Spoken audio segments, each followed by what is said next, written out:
Hi hello ನಮಸ್ಕಾರ ಸ್ನೇಹಿತರೆ, ನೀವು ನೋಡ್ತಾ ಇದ್ದೀರಾ ಕ್ರಿಕೆಟ್ ಸ್ಪೋರ್ಟ್ಸ್ ಕಂಡ ಯೂಟ್ಯೂಬ್ ಚಾನೆಲ್. ಇವತ್ತಿನ ಒಂದು ಬೆಂಕಿ ಅಪ್ಡೇಟ್ ಮಾಹಿತಿ ಏನೆಂದರೆ RCB ತಂಡವು ಈಗಾಗಲೇ ಪ್ಲೇ ಆಫ್ಗೆ ಕ್ವಾಲಿಫೈ ಆಗಿದೆ ಸ್ನೇಹಿತರೆ. ಅದರಲ್ಲಿಯೂ WPL 2ನೇ ಸೀಸನಲ್ಲಿ RCB ತಂಡದ ಪರವಾಗಿ ವಿರಾಟ್ ಕೊಹ್ಲಿ ರವರು ಏನೆಂದು ಹೇಳಿದ್ದಾರೆ ಎಂಬುದರ ಬಗ್ಗೆ ಫುಲ್ ಡೀಟೇಲ್ ಅಪ್ಡೇಟ್ ಮಾಹಿತಿಯನ್ನು ನಿಮಗೆಲ್ಲರಿಗೂ ಇವತ್ತಿನ ಒಂದು ವಿಡಿಯೋದಲ್ಲಿ ತೋರಿಸಿಕೊಡುತ್ತೇನೆ. ಅದಕ್ಕಿಂತ ಮುಂಚೆ ದಯವಿಟ್ಟು ನಮ್ಮ ಚಾನಲ್ ಸಬ್ಸ್ಕ್ರೈಬ್ ಮಾಡಿಕೊಳ್ಳಿ ಮತ್ತು ಬೆಲ್ ಐಕಾನ್ ಬಟನನ್ನು ಕ್ಲಿಕ್ ಮಾಡಿಕೊಳ್ಳಿ, ಏಕೆಂದರೆ ಇದೇ ರೀತಿಯಾದಂಥ ಮುಂತಾದವು WPL ಹಾಗೂ RCBಗೆ ಸಂಬಂಧಪಟ್ಟಂಥ ಯಾವುದೇ ರೀತಿಯ ಆಗಿರುವಂತಹ ಅಪ್ಡೇಟ್ ಮಾಹಿತಿಯನ್ನು ನಿಮಗೆಲ್ಲರಿಗೂ ಕಲ್ಪಿಸಿಕೊಡಲು ಸಾಧ್ಯವಾಗುತ್ತದೆ.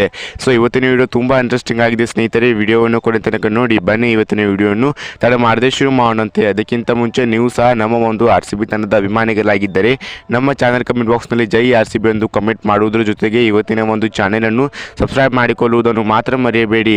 ಸೊ ಬನ್ನಿ ಸ್ನೇಹಿತರೆ, ಇವತ್ತಿನ ವಿಡಿಯೋ ತುಂಬಾ ಇಂಟ್ರೆಸ್ಟಿಂಗ್ ಆಗಿದೆ. ವಿಡಿಯೋವನ್ನು ಕೊನೆ ತನಕ ನೋಡಿ.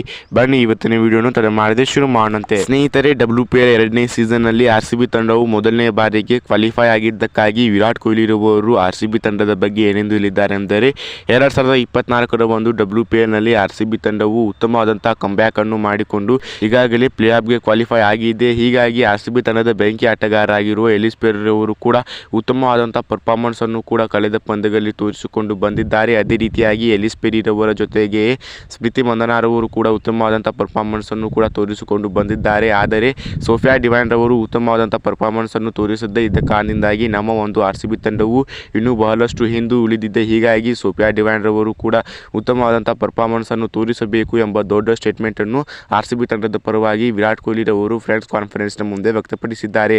ಅದೇ ರೀತಿಯಾಗಿ ಸ್ನೇಹಿತರೆ, ಕ್ವಾಲಿಫೈ ಆಗಿದೆ ನಮ್ಮ RCB ತಂಡವು, ಈ ಸಲ ಕಪ್ ನಮ್ಮದೇ ಎಂಬ ದೊಡ್ಡ ಸ್ಟೇಟ್ಮೆಂಟ್ ಅನ್ನು ಕೂಡ RCB ತಂಡದ ಬೆಂಕಿ ಆಟಗಾರ ಆಗಿರುವ ವಿರಾಟ್ ಕೊಹ್ಲಿ ರವರು ಕೂಡ ವ್ಯಕ್ತಪಡಿಸಿದ್ದಾರೆ.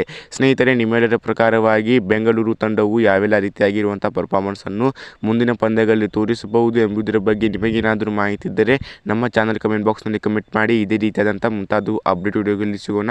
ಜೈ ಹಿಂದ್, ಜೈ ಕರ್ನಾಟಕ ಮತ್ತು ಜೈ ಬೆಂಗಳೂರು. ಧನ್ಯವಾದಗಳು ಸ್ನೇಹಿತರೆ.